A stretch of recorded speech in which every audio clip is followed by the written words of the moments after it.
We are live and going, but Aaron is not here, and neither is Bri. So welcome to Signature Block. It is Friday, the 14th of May. I am Lauren Cadilac, one of your co-hosts. Our other co-host, Bri, has not yet arrived. And Aaron, our special guest, is on his way in right now. Aaron joined us a few months ago. I'm going to take these off, but I'm not going to be able to see what's going on. If you guys comment, I'm not going to be able to read it. Aaron joined us last month, 2 months ago, and we had a great show with him, and everyone loved him. And so we thought we need to bring him back. We promised we would, and so he is back by popular demand. Looks like Bri is also trying to join. I don't know what it is, but I feel like technology is just not working today. I was in my office only moments ago and could not connect to the internet. So I had to drive home. So now I'm doing the episode from my bedroom instead of my office. And it's just one of those days today. Do any of you remember that book, Alexander and the No Bad, Terrible, Horrible Day, or something like that? Anyhow, that feels very much, I feel like Alexander right now. Like, this is no good, very bad. I hate computers. They hate me. It's very equal hating. That's how today feels. So it looks like Aaron is also having technical difficulties, which, if I'm being honest, actually makes me feel better, because I think he's better at technology than I am. So if he's having technical difficulties, that means my technical difficulties are like normal or acceptable or whatever. That's how I feel when he has that issue. And so I don't know why that makes me, I guess because then I feel less alone. Like, I'm not the only one who doesn't understand how computers work or why they never work when you need them to. I said it. They never freaking work when you need them to. Looks like Bri is having a hard time logging in too. So just today, it's the Lauren show. How about that? Wow, you guys must be delighted. I mean, I have a lot to share. Aaron was going to talk about this thing called Clubhouse, but Clubhouse is an app that you must own an Apple device to access. And I would rather die than own an Apple device, so I can't access it. The reason I don't like Apple, and now hear me out, I know a lot of you love Apple, that's fine, but the reason I don't is because I think they make crappy stuff. So, like, my friend had one when I was in high school, like a Mac thing, a computer thing. And it was awful. It was backwards. Like, the buttons were backwards from what I was used to pushing, because I've been using a DOS-based system since I was 4. And so, like, the buttons were backwards. I couldn't figure out how anything worked. And I was like, I don't like this. Then I got a Palm Pilot as I became like an adult and stuff. And so I had a Palm Pilot, and it was awesome. And I thought it was the coolest thing ever. And then all of a sudden, Apple invents the iPhone, which looks like my Palm Pilot, but it plays music. Really, Apple, you invented that, did you? So it is my belief that Apple takes good stuff and then takes stuff that's already good, then adds some kind of feature and sells it, like makes it look pretty, and then sells it. And I'm not into buying things because they look pretty. I'm into buying things because they're efficient and they work. And that's why I don't like Apple. Hi, Aaron. He made it. Top of the morning to you. To both of y'all, actually. I have some additional technical difficulties. After this, my computer wants to update and restart, so I figured I'm going to go ahead and put that one on pause for the moment. Well, you missed the first 5 minutes, which was me talking about how I feel better when you have a technological issue, and then also why I don't like Apple products. So it's been a real good 5 minutes you missed, Aaron. That's completely fair. That's completely fair. I was actually about to call you and let you know, but you're having a minute. So I figured that it would be best just to wrestle my computer. So if my computer throws me out early, not my carry on without me. Oh, good. People can go back to listening to me ramble on about how Apple takes other people's good stuff and makes it look pretty and then takes credit for it, and I don't like them. To me, it doesn't matter. Apple's just overpriced anyway. Like I'm not buying it. I know people who love it, who swear by it, and that's fine. But Android's just easier for me to use. Way easier because it's actually logical. Yeah, I agree. Right. Okay, so the reason I was talking about Apple and how shitty it is because Clubhouse. We lost Bri. I know. She tried calling me, but we're live, so it's because of Clubhouse, which you mentioned you wanted to talk about. I did. What is your experience with Clubhouse so far? Well, I would rather die than own an Apple product, so I don't have Clubhouse. Fun note, Clubhouse actually opened up to Android users on May. I think it was I have Android friends who are on there on May 9th. My account was opened on May 11th. So right now Mother's Day was May 9th. So what I definitely was not doing was shopping for new apps. Okay.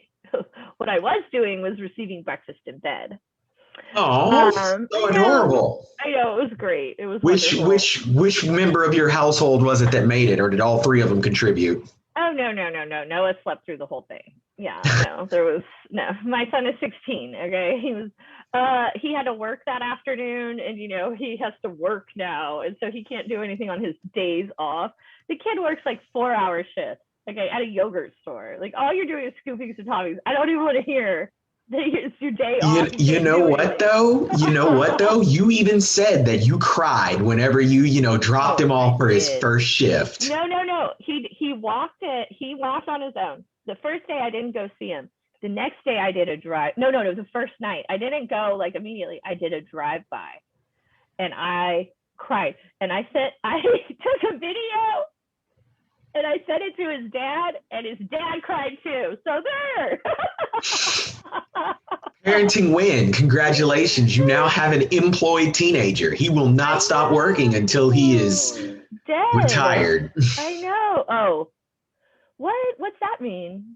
It just means that when you die. That's fair. I'm going to be one of those attorneys that just dies in my office, not because I have to, just because I enjoy what I do.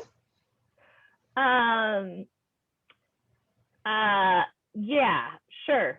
I feel like you still have to because because it gets you out of bed every day, right? It's not it's not have to financially, but when I feel like, I'm never going to retire either, because how else would I feel value as a human, if I didn't generate income? Oh, for me, it's not even about the income. It's about dumping on opposing counsel. Like that's why I wake up in the morning. Okay. Like I wake up pissed off. I go to bed pissed off. Somebody in your viewing audience is going to say, well, that's not the best way to handle things. It's like, it's what works. Like, I wake up and I have that sense of purpose. Like I have a purpose. I have so many purposes, and all of them involve crushing opposing counsel, advocating for my client, convincing a judge that what I want is right, proper, and owed. Like, I'm naturally angry, but we're not going to worry about that. So we're both Virgos. Are you into that? Do you do astrology stuff? I do not. I mean, I paid attention to it enough to know what it is, but that whole thing is taking a turn for the weird. Now it's like, your rising sign, your moon signs, your sun signs. It's like, look, here's the deal. Been a Virgo for 30 some odd years. That's where I'm staying. Like there was recently, or by recently, I mean the new house or the new, guess what? Virgo didn't move.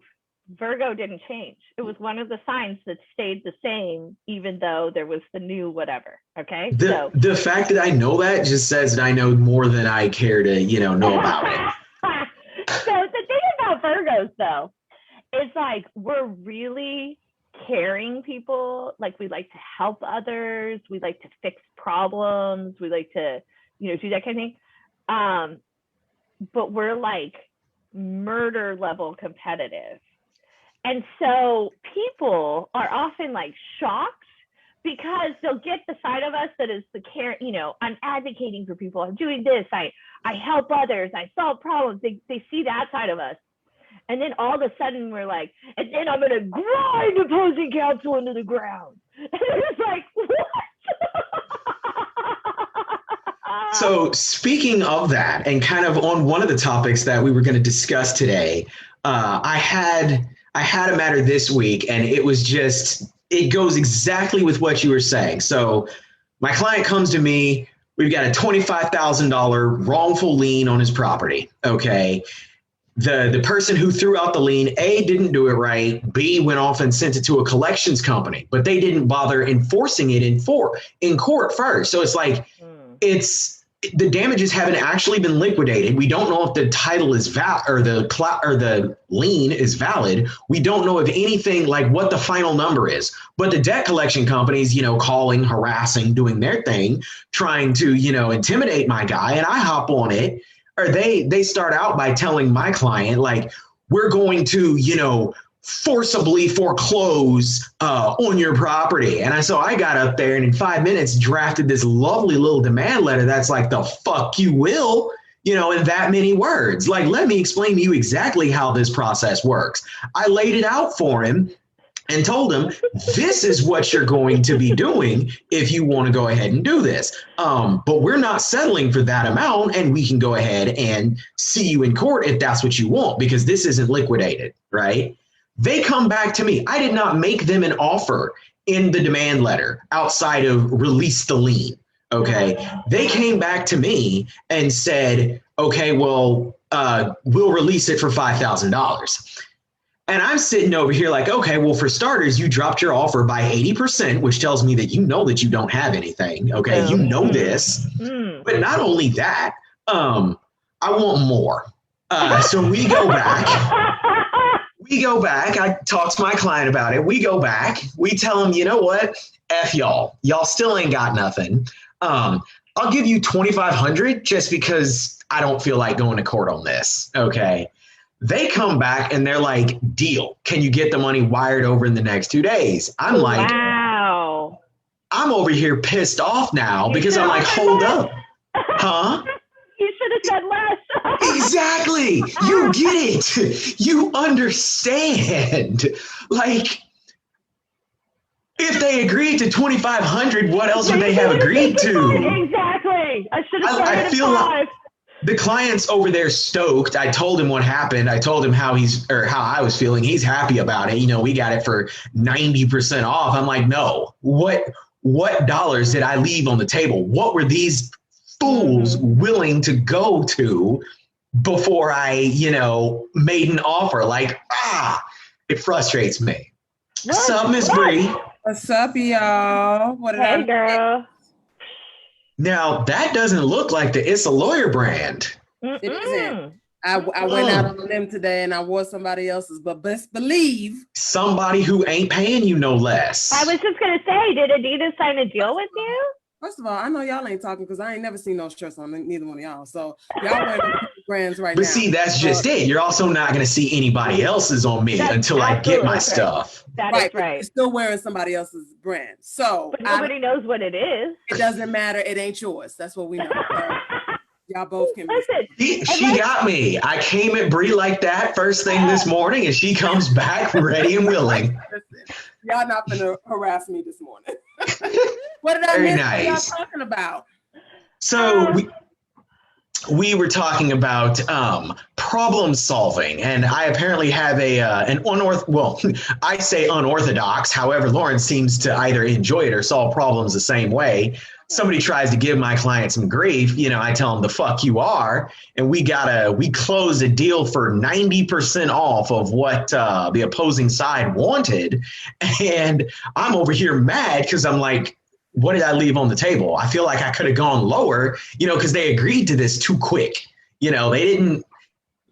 they came back too fast. Like, what is going on here? But the client's happy.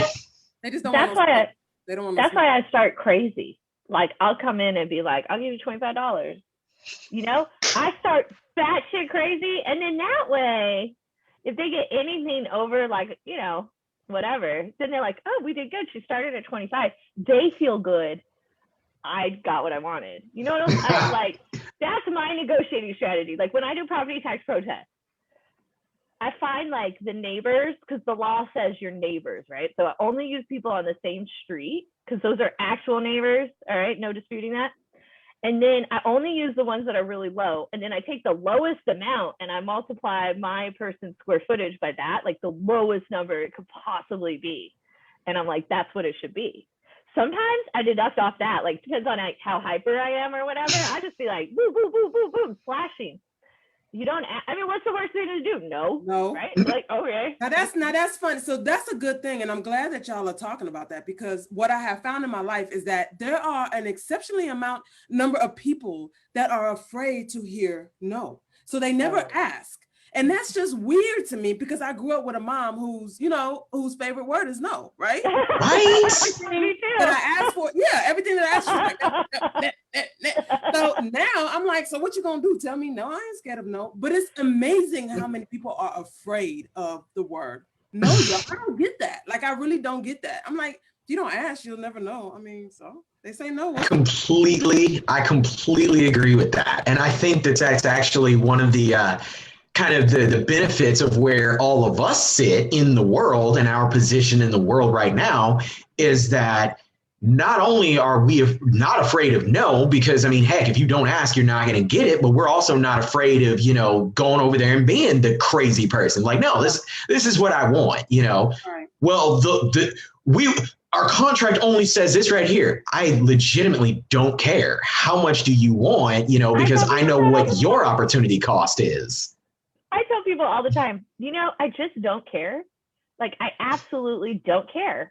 Especially when I go to a place and they mess up and they're like, well, it's our process. And I'm like, what I just don't care about at all is your internal process. What I care about is receiving the goods I'm trying to get. So don't share your process with me any further. Because it's ragging my stuff. It's ragging anyway. But hold on, but then don't come over here questioning my process though. So it's like a No.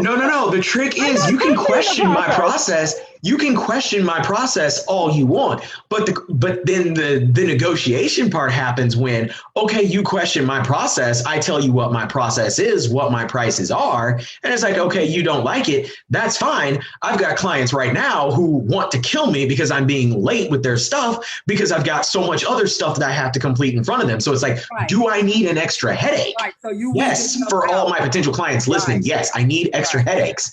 But at the same point in time, for people that don't know me, for people that don't know exactly how I operate, it's like, look, the price is the price. I set it this way. I set my processes this way because it streamlines my thing. If we can agree to minor adjustments, that's fine, but I'm not going to wholesale change what I do to make for you. You happy.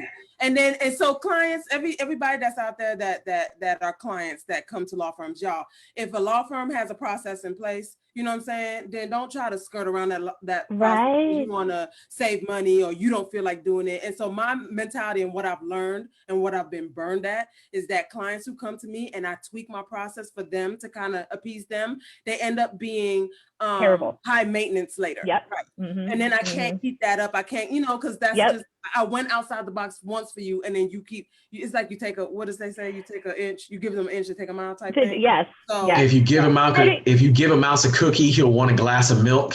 This is the way I see it. When I go to the doctor, if I want to care from the doctor, right? I want my prescription or whatever. I got to do whatever they tell me to do in the way they tell me to do it, right? I got to fill out whichever forms they hand me. No matter how much I hate rewriting my stupid insurance number again and again, I got to do it, right? I want to see the doctor. We are professionals just like that. Right. And it's our name on the door. Right. So I make the process to fit with my brain so that I can do the best work for you. Right. So you want me to do the best work and follow my process, or you can find someone else whose process works more with your brain. I don't care. This is how my brain works. That is exactly That is exactly what I was going to add. It's not just about me, it's how I provide the best possible service to everyone who's trusted me with their time, their money, the future of their company, their livelihood. Like, I have to do the best for all of them. And therefore, I need a set of policies and procedures in place that allow me to get through those things. Deviating from that ends up taking away from everybody else unfairly. Exactly. Right. Yeah. And I just had to experience something like that where they're like, well, no, I don't want to do this phone call. No, it's not an option. If you want to work with me, you're going to do the phone call. You know what I'm saying? And so if you don't want to work with me, you're free to find somebody else. And I think that's the difference. I think we have all individually have gotten to that point where we're okay with you finding somebody else. And it's okay for you not to choose you and for me not to choose you. You know what I'm saying? And so business owners, that's a real thing, and you will get there at some point. I hope you get there quickly, if you're not already there. But that empowers you. It empowers your business, and it just is what it is. And if you're gonna be difficult in the beginning, you're gonna be difficult all throughout. And I don't like difficulty in my life. I feel that is true. I feel like that also goes to each one of us helps businesses. Each one of us does business work, right? Right. But Bri, I'm not stepping on your toes. There's plenty of room out here. You usually work with businesses who do famous people shit. I don't know exactly. I don't know what they do. That part. I don't do that. Exactly. I mainly work with people who invest in real estate and who work on real estate, plumbers, that kind of thing. Aaron, he's working with, all kinds of businesses, but he usually works with bigger businesses than what I work with, right? No, not necessarily. I work with businesses that have problems. Like, I go punch people. That's what I do. That's the best descriptor. But see, you have bigger businesses than I do. I get the ones where it's like, okay, there's a problem. We need a resolution. Like, who's going to be the angry person, sitting here? And I send business to both of y'all, or at least I try. And we send business to each other, but it takes a certain level of maturity and experience to realize, like, my competitors you're not my competitors, right? Like, even though we do exactly the same thing, it isn't the same. And so I'm not competing with you. We can hold each other up even though we do the same thing. Correct. Here's a question for you. Let's wax philosophical here on this. And, this one will go very well to the business owners out there. Do you actually have competitors? No. Thank you. I feel the same way. No, I feel the exact same way. There are 50 million construction law firms out there. Some of them bill higher than me. Some of them bill lower than me. Some of them have more experience. Some of them have less experience. But it's like, the thought of what my competitors are doing or what my competitors are doing never enters my thought process, because I'm over here trying to make my living, do the best for my clients, bring in my business, take care of my staff. Like, I don't care what you're doing. Like, if you take somebody that's like, oh, well, I evaluated Aaron Cartwright against Kelly Hart and Hallman or Levine and Ribman, and, we're going to go with Levine and Ribman. It's like, okay. Bye. Right. Exactly. If it's a 5-party lawsuit, one of y'all's coming to me at some point in time. So I was going to say, like, as an attorney, my only competitor is whoever's on the other side of the V, right? Like, my competition is to win for my client. So the only time I feel I have competitors is if I'm in a case and we're arguing a point. Otherwise, we're all just peers and we all have different skill sets. We might do the same thing, but to my point a minute ago, we all do business law and none of us do the same overlap thing. We don't do the same thing. Right. So, but I feel like it's different if you sell XYZ widget and, Walmart sells XYZ widget. That is a true competitor. So I think it really only has to do with I think it has to do more with our line of business, like the product that we sell makes it so we don't have competitors. But I would imagine if I sold, I don't know, like cell phones or something, right? I'm going to have competitors because they're selling the same item as me. Well, listen, The only person I'm competing with is myself. I'm trying to be better than I was this time last year, this time yesterday. Like Erin said, there's 50 million lawyers on every other block, but there's only one Mercedes Bethancourt. You know what I'm saying? No, I don't find that I'm competing with anybody actually. And I'm not opposed to, connecting with other entertainment attorneys and connect, it's too many people out here. We can all eat. Like it ain't right. Yeah. And I mean, if I think about it, you don't really listen to much like country music, do you? No, but I really want a country artist. Okay. All right. But like, you don't listen want to a ton of country more than I should. Ugh. But like, I could see too an entertainment attorney who does like symphonies and does, this type of stuff. And then an entertainment who does only YouTube people or whatever. You're all to network together. There's no competition. But that's how the law is. That's why every time anyone ever asks us a question, our answer is it depends, right? Because the law is so nuanced. Not everything is that nuanced. Widgets are not that, nuanced. If you sell back scratchers, it's not as nuanced as what we do, so other entrepreneurs are going to have competition and they should look at that competition. I don't know. I find inspiration from other lawyers like you, Bri. Yeah. I do too, but I don't consider them competition. I feel like competition means like it's me against you. It's never me against you. I'm not that pressed.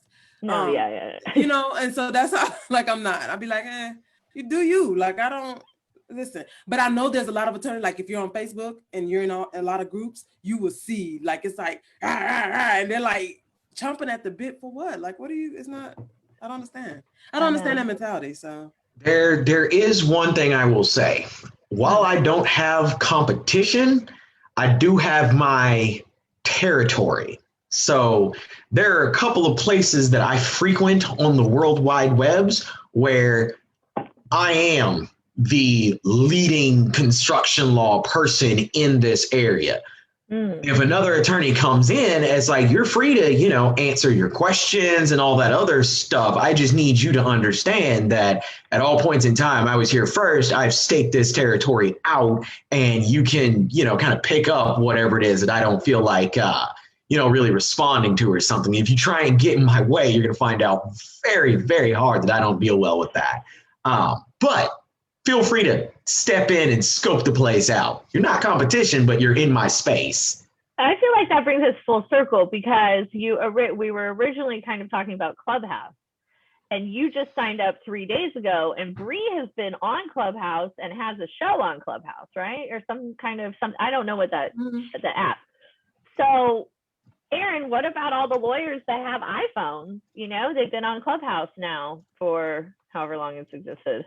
So whenever I'm looking at Clubhouse now, because I've been, I flip around it, it's almost like, actually it's slightly better than Facebook because I don't actually have to look at it. I can just scroll through for a couple minutes. If I see something that interests me, I just pop into that room. Nobody expects me to say anything. I can listen while I work or do something else. But it's strange. So I'm looking at it, and from my perspective, and Bri, I definitely want to hear your perspective. There is a lot of garbage floating around Clubhouse. Like on Facebook, you can join the groups that you want to be a part of. And, the more people, oftentimes the more activity you'll have. Or if the group is dead, you won't see any activity and it's just kind of outside of your way, right? Well, on Clubhouse, I've joined a couple of groups there's one for government contracting that's got like 5,000 members in it. There's a couple of different attorney clubs that have several, 100 members in them, and I want to see stuff that's coming up, active for them, but I don't see a lot of stuff that's coming up active for them. The ones that I see as the most active related to my interests are the startup ones. But even then, whenever I'm in the startup rooms, I'm listening to them. Some of the moderators have a better grasp of how to keep a room full of, 20 people on stage. They've got a better idea of how to keep the meeting on topic, and they keep it cycling through. And others of them, I get in there and, it's a startup thing, a little pitch competition. I just want to hear what's going on in the marketplace. and I hear stuff about like Israel, Palestine, and, you know, men versus women and all that other stuff. I'm like, what are y'all doing? Like, who's moderating this, you know? And so you exit and you scroll through again. And eventually I'm just like, all right, let me just stop because it's a waste of my time, and go back to what I was doing. And periodically my calendar will show up with something and maybe I'll pop in. But it's like, Also, introducing 20 people, like 20 people that are on stage, that takes a long time. They're half an hour in still doing introductions. Like, come on, guys. Are we serious right now? But okay, Bri, what have you seen? Hold on. I don't understand. What is the format? Bri, you have one of these rooms every Thursday, and I have 20 people on stage. So let me tell you what that means. Okay, please. So the format is it's kind of like a let's say it's kind of like a conference room. It's a podcast, pretty much. It's kind of like a podcast, but anybody can get on and make a room and talk, right? And as the moderator of the room, you bring people on stage. So the people on stage can speak. The people that are in the audience that are not on stage cannot speak. They just listen. Okay. And you can bring people up and down as you can switch them from stage to the you know. You can kick them off the stage and into the audience. So you can switch them back and forth. So there is a way to do it. Like you said, Aaron, having a lot of people on stage, you kind of, as a moderator, you have to be on top of it, and you can't let anybody ramble for like 10 minutes about what they do. No, you know, we don't care like that. And so, and it's just like, for me, I have ADHD, so I can't, you can't get me interested if you're talking about yourself for a whole 10 minutes and there's other people that have to, you know. So anyway, so saying all that to say, when I do it and I have 20 people on my stage, the introductions aren't that long. I'm just asking for your name. What state are you in? What do you practice? You know, because most of the people that are on my stage are attorneys. And then I have people in the room that come in that just want to hear what we're talking about and may enter into the discussion, like if they have like a question for the attorneys. So they'll come on stage, they'll raise their hand. You can see their hand raised. And then I bring them on stage, they ask their question, and I let one of the people that's on stage answer the question. But I will say this, I have kind of slacked on Clubhouse for the last few months. I have not been on there. As a matter of fact, I was supposed to have a show this week and that didn't happen. So here we go. I've got some plans for it. I'm going to be talking to kind of, you know, both of y'all as well as some other people, because I want to do, it's a long form podcast, but at the same point in time, I want to make sure that there's, number one, like Lauren, with the way you do signature block, there's only, you know, 2 or 3 people here. We can take questions from your live studio audience. I don't know who's watching right now. I don't have my other screen pulled up, but you know, I kind of want y'all involved, and I want to make sure that we're active and, you know, there's something going forward. But at the same point in time, I also need to figure out how to cut through a lot of that noise. Like, there is a lot of noise right now, because think about it this way. It's Instagram for people who think they have something to say. Okay. Now, Bri, would you agree? It's trash. It's a lot of misinformation out there. Like, really, it is. Yeah, it sounds really bad. I thought it was made for businesses. It is, but let's be perfectly honest with ourselves. Not all businesses do good business. Not everyone with a voice has something to say. Like, and who knows? I mean, there could be somebody over here who just can't stand the sound of my voice, and that's fine, you know. But it's when everybody thinks that all of them have something to say, and they get together in a group of people and all of them think that they have something to say. And I go in and I'm listening and I'm like, a couple minutes later, I'm like, all right, none of y'all are really saying anything I'm interested in. So let's go ahead and move along here. And I would say it's not necessarily just for businesses. It's for whomever has Clubhouse app and wants to speak.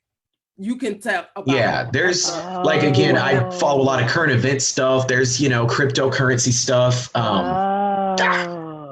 People go on there. So it's just kind of, like, it's a lot that goes on there. Yeah. And these are all like strangers. Of course.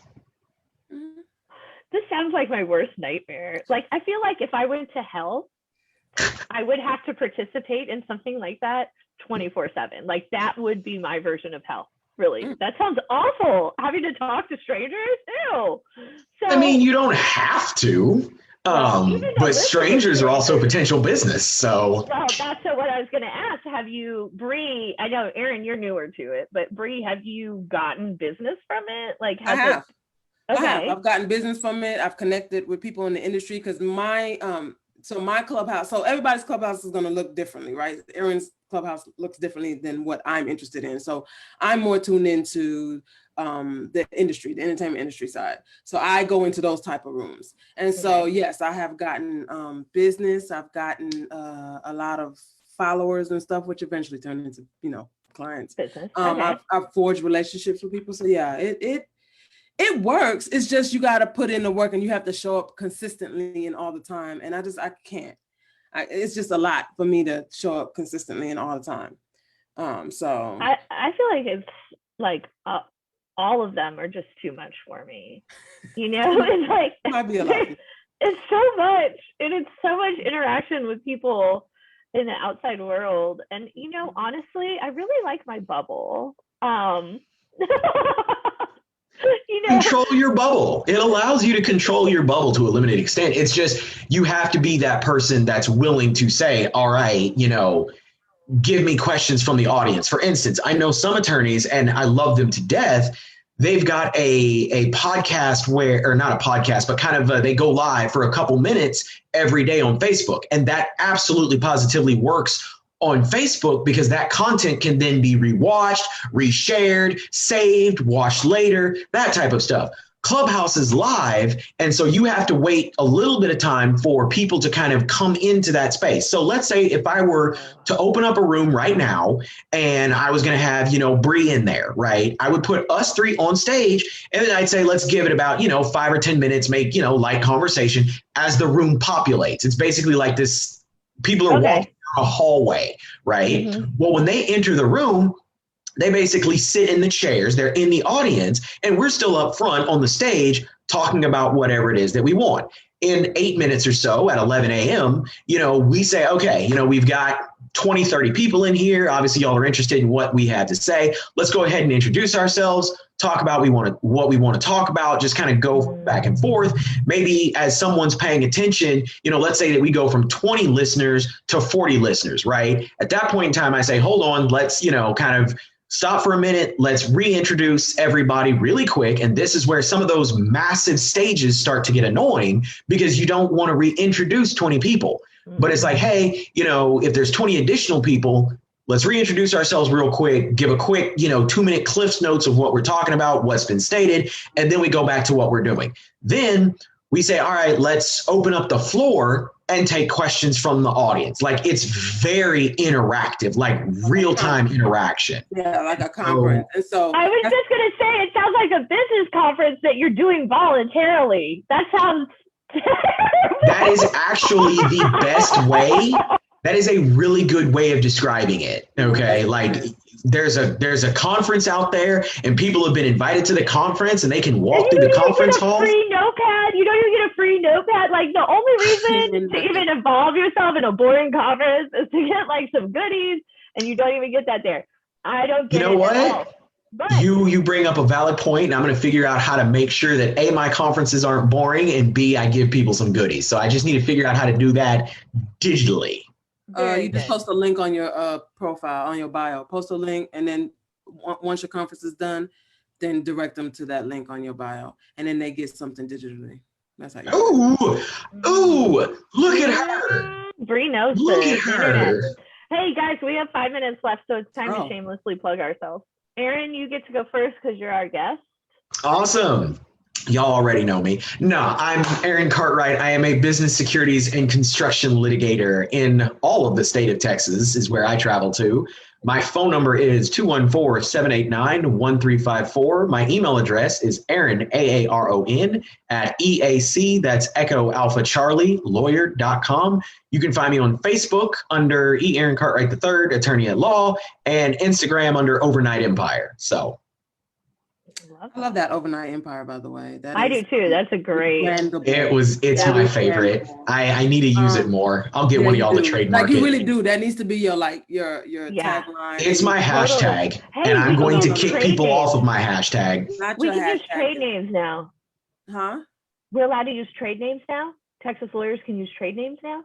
So yes and no. So here's what happens. I'm actually on the advertising review committee for the state bar. And so one of the things that one of our presidents has tasked us with is going to be kind of reviewing some of that information and streamlining the process to make sure that we understand what it is that attorneys are going to be putting out there. Like, it's very primordial ooze right now. Like, we're trying to take what the new rule is and make it to something that we can both make sure the consumer is satisfied with, as well as, kind of protect the industry while still complying with the rule. But yes, we got trade names. Yeah, so Bri could be It's a Lawyer. That can be your trade name now.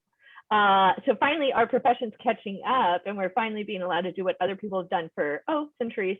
And so I'm really actually excited about that, because I've always wanted to do the title doctor, because, I fixed people's home titles, right? I'm like a doctor. You better go get that. Okay. So, all right. Sorry, I didn't mean to interrupt. Bri, you get to shamelessly plug yourself, but I am very excited that all of us already know our trade name. Like, we've all already thought about it, even though it wasn't legal until recently. Go ahead, Bri. Yeah, I do what I do. Until somebody tells me I can't do it. So then there's that. So hey guys, Bri Bethancourt. She ain't afraid of no. Ain't afraid of no. So Bri Bethancourt, y'all, owner of the Bethancourt Law Firm. For those out there who don't know, so I do entertainment law, I do trademarks and copyrights, we do LLC formations, business contracts, all of that good stuff, okay? So y'all give me a call. My number is 1-833-4-BRI-LAW, 1-833-4-BRI-LAW. You can find me on Facebook at the Bethancourt Law Firm. You can also find me on Instagram at Issa_lawyer. Yeah, call me, email me, page me, whatever. Okay. Smoke signals. Guys, I'm Lauren Cadillac. I'm the owner operator of Cadillac Law. We are a Dallas-based firm. We just got a new spot. So we have a second spot in Fort Worth now. I'm so excited. Yes. Our number is 972-845-1200. We do anything that touches residential real estate. So estate planning, property tax protests are super hot, and your notice of dispute evaluation is due on Monday, if you already got it, by the way, y'all. Round 2 starts getting mailed out tomorrow. We do property tax protests, we do estate planning, any real estate related business. We work with a lot of investors, people who work in real estate, plumbers, that kind of thing. We have bookkeeping services, IRS services. So hit us up, 972-845-1200. It's Cadillac Law, CADILACLAW.net. And Cadillac Law is my handle on YouTube, on Instagram, and all those things. It's Cadillac Law. So make sure you hit. We're gonna get you a clubhouse to make sure that you can reserve it. Right. And so at least you go out. Okay, go ahead, Aaron. I'm sorry. I was gonna say, at least Lauren, get on like the Clubhouse website somewhere and reserve at Cadillac Law on Clubhouse so that nobody else can dilute your brand. Oh, guess what? Nobody can do that anyhow, because there's only 6 people with the last name Cadillac in the whole country, in the whole world, and I'm the only one that's a licensed attorney. So try me. But real quick, guys, I'm traveling to Tennessee for the Southern Entertainment Awards at the end of this month. Law firm is up for an award, so I might not be here on the next show, but yeah. Okay. Oh, girl, get it. I'm so proud of you. I'm excited. I hope I win. Y'all pray for me. Hey. Okay. I put y'all down for every single one of those like DFW, attorneys things that comes through. So it's like, whatever award you want, just let me know how I can vote for you. I do that for you guys too. Erin, I'm hoping that you'll co-host with me. Oh, and then June 4th, Bri, I didn't tell you yet, but we are going to be having the DA of Kaufman County. She's a woman, and she's in Kaufman County, so that's exciting. Yeah, I'm looking forward to that. We'll get to talk to her. All right. Well, thanks, everyone, for joining us.